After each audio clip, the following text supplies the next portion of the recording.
किसानों के साथ खेती में हो, क्यों जाता है? समझने के लिए कि मैं कैसे मदद कर सकता हूं।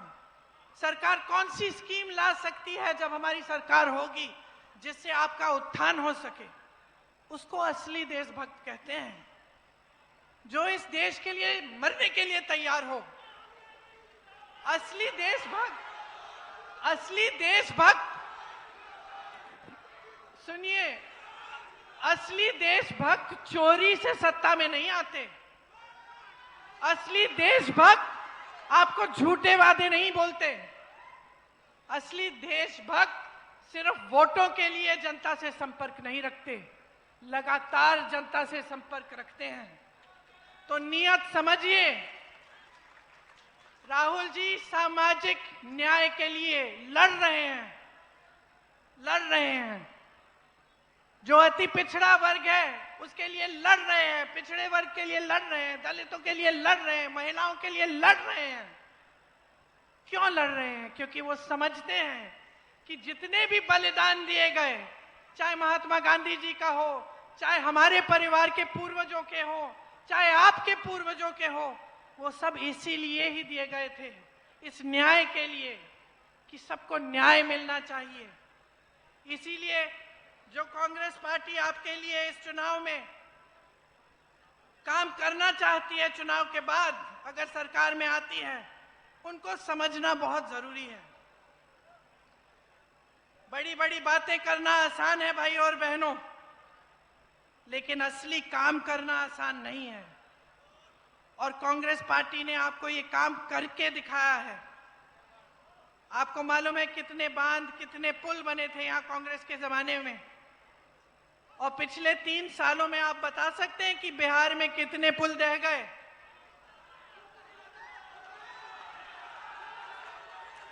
27 पुल ढह गए हैं 3 सालों में। मोदी जी आते हैं आपके सामने और बड़ा सा विकास का पैकेज खोलते हैं। अरे भाई, तुमसे एक पुल नहीं बन रहा है। विकास पुरुष नाम कैसे हो गया आपका? एक पुल नहीं बन रहा है, एक पुल खड़ा नहीं कर पा रहे हैं आप। अनावरण से पहले ही डर जाते हैं। तो समझिए, काम करने वाला, विकास करने वाला कौन है और बड़ी बड़ी बातें करने वाला कौन है। 70,000 करोड़ रुपए आपके गायब हुए बिहार में। सीएजी की रिपोर्ट आई, क्या था? कहां से आए वो पैसे? क्या थे वो? आपकी स्कीमों के पैसे थे।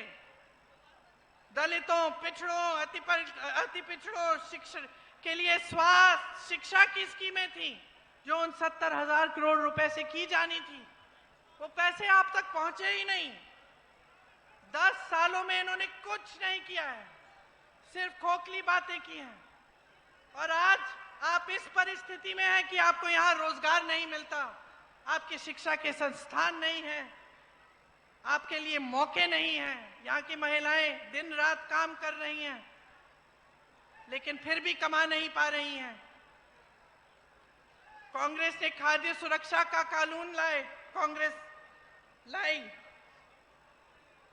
शिक्षा का अधिकार लाई, रोजगार का अधिकार लाई, जिससे आपको मनरेगा मिला। देश के कोने कोने में गरीब लोग मनरेगा से कमा सकते हैं। मनरेगा में इन्होंने कम पैसे डाले, ये सारी स्कीमें इन्होंने कम कर डाली। और फिर भी यहां आकर आपके सामने एहसान लाते हैं, जैसे आपके लिए बहुत बड़े बड़े काम कर लिए इन्होंने। कुछ नहीं किया। और काम करना नेता का फर्ज होता है। नेता से काम निकालना आपका अधिकार होता है, समझे आप? मुफ्त में मत बनाओ नेता। आज जितनी बेरोजगारी बिहार में है, कभी नहीं हुई इतनी। सबसे ज्यादा बेरोजगारी यहां है। यहां से सबसे नौजवान जनता यहीं की है। और फिर भी आप अपने बच्चों का भविष्य यहां बिहार में नहीं बना सकते। जितनी नौकरियां थी सब ठेके पे हो गई हैं। जितने बड़े बड़े सरकारी उद्योग थे, अब वो भी ठेके पे नौकरियां करवा रहे हैं, रोजगार दिलवा रहे हैं। कोई पक्का रोजगार नहीं मिलता। आपकी शिक्षा का सिस्टम बर्बाद हो गया है। पेपर लीक पे पेपर लीक हो रहा है और कोई समाधान ही नहीं है। हमारा गठबंधन कह रहा है कि हम जॉब कैलेंडर लाएंगे, उस पे पहले से पता चलेगा कि इम्तिहान कब होगा, रिजल्ट कब आएगा और नियुक्तियां कब होंगी, और उससे कोई इधर उधर हुआ तो उस पे सख्त दंड डाला जाएगा। आपको पेपर लीक से मुक्ति देना चाहते हैं हम। जो जितने भी खाली रोजगार हैं, खाली पद हैं सरकार में, जो अभी इतने सालों से खाली पड़े हुए हैं, उनको भरना चाहते हैं हम। आपके भविष्य को यहीं पे बिहार में उज्जवल बनाना चाहते हैं हम। तो आप देखिए, मैं ये नहीं कहती कि सिर्फ क्योंकि हम कह रहे हैं इस मंच पे खड़े होके इसलिए ये बातें मान लो। अपने आसपास देखो, अलग अलग प्रदेशों में देखो, कांग्रेस ने ये चीजें लागू की हैं और देखो कि किस तरह से कांग्रेस की सरकारें काम कर रही हैं। और समझो कि बिहार में भी यही हो सकता था अगर आप सही सरकार चुनते। महागठबंधन के वादे हर एक अधिकार को मजबूत करना चाहते हैं। मैंने पेपर लीक की बात की, इसके बजाय जो आवासीय अंग्रेजी मॉडल के विद्यालय हैं वो हम लगाना चाहते हैं आपके बच्चों के लिए। 3 साल की जो डिग्री है, हम चाहते हैं कि उस डिग्री को आप 3 साल में खत्म करो। ये नहीं कि 5-6 साल आप कर रहे हो और खत्म नहीं हो रही है। आपको मालूम है यूपी में भी इनकी सरकार है। यूपी में मैं ऐसे बच्चों से शादी नहीं हो पा रही थी उनकी, 26-27 साल के हो गए हैं, एग्जाम दे दिया है, पेपर दे दिया है, नियुक्ति नाम भी निकल गया लिस्ट में, नियुक्ति नहीं हुई और बेचारे ठहरे हैं कि नियुक्ति कब होगी। चलो 6 महीने में हो जाएगी, 1 साल में हो जाएगी, तो फिर दूसरा रोजगार नहीं ले रहे हैं। तो मतलब एकदम जीवन बर्बाद करने की बात कर रखी है इन्होंने। तो आप समझिए कि अब अपने जीवन को बनाने का काम करना है। सामाजिक न्याय के अधिकार की बात की मैंने। इसमें पंचायती राज और नगर निगमों में अति पिछड़े वर्ग के लिए 30% आरक्षण और दलित वर्ग के लिए 20% आरक्षण रखा जाएगा। अति पिछड़ा वर्ग अत्याचार निवारण अधिनियम बनाया जाएगा,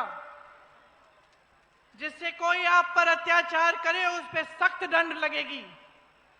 निजी शिक्षा के संस्थानों में, मतलब प्राइवेट शिक्षा के संस्थानों में आपके लिए, अति पिछड़े वर्ग के लिए आरक्षण लागू होगा। और जो 50 करोड़ तक जो सरकारी ठेके हैं उनमें 50% आरक्षण अति पिछड़े वर्ग के लिए होंगे।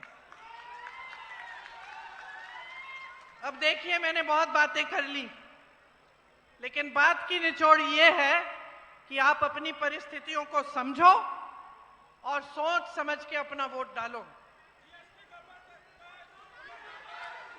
आप जो 20 साल से संघर्ष कर रहे हैं, उस संघर्ष को खत्म करने का समय आ गया है, बदलाव का समय आ गया है। ये जो निकम्मी सरकार है इनकी, भाजपा की, इसको, नीतीश जी की, इसको निकालो, हटाओ इसको और एक नई सरकार लाओ जो आपके लिए दिन रात काम करे, जो आपका भविष्य बनाए और आप गर्व से कह पाओ कि मैं बिहारी हूं, मुझे बिहार में नौकरी मिलती है, मुझे बिहार में रोजगार मिलता है और मेरे बच्चे बिहार में ही शिक्षित होंगे। तो अब मेरी बातें आपने सुन तो ली हैं, क्या करोगे?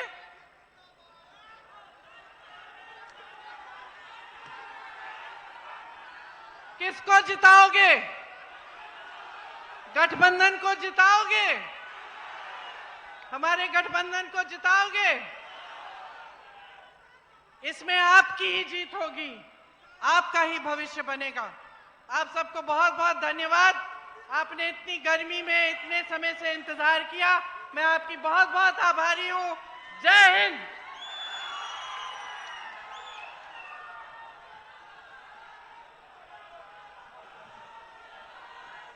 अब मैं डीसीसी अध्यक्ष से कहूंगा कि इस सभा को समाप्त करते हुए आभार प्रकट करें। DCC president.